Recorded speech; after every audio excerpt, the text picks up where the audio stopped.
Hi, I'm Rachel. Today we're going to be talking about Purim.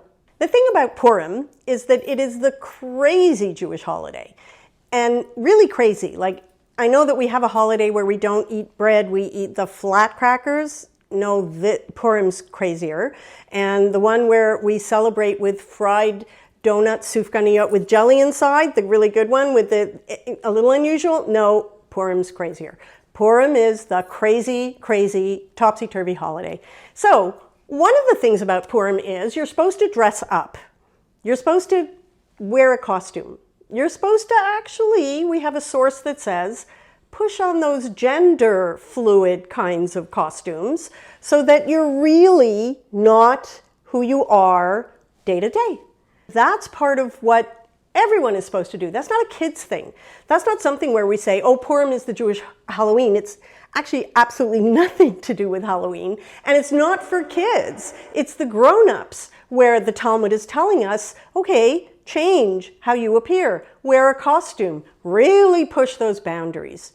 Crazy. And a really other crazy part about the holiday is that we're being told that in order to celebrate the holiday, put yourself in a state of impairment.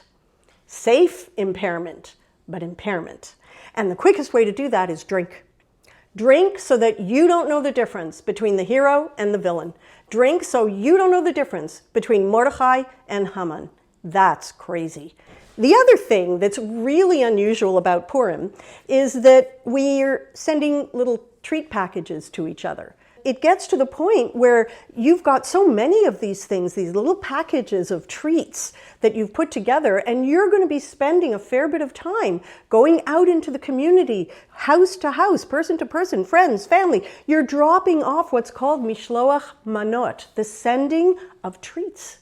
And so part of it is we're going to be sending treats, and then we also have a festive meal together.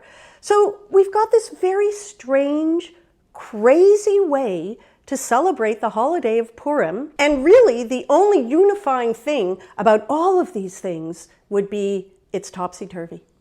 Everything about Purim is topsy-turvy. Everything you do a certain way, do it another way. Do Purim shtick and Purim spiel and Purim stories and make fun of things and do them backwards and read books backwards. Just don't read the megillah backwards.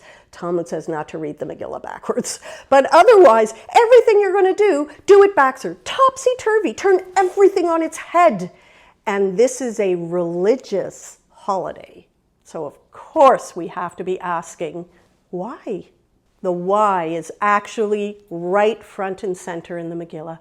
The very first part of the Megillah tells us that this is the story of Achashverosh, who is a Persian king who ruled 127 provinces from Hodu to Kush, and that's where it is, because Israel is one of those provinces, and it didn't identify Israel.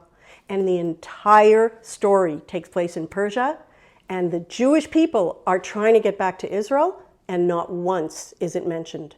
Israel is missing. This is the story of exile. It told us that in the very beginning. This is the story of assimilation. This is the story of identity. This is the story of struggle. This is the story of politics.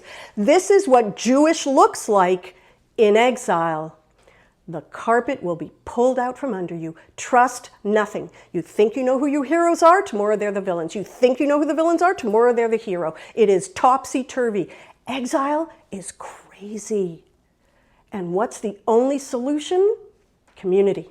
Because the craziness that goes on all around us is answered by the stability of the community we create.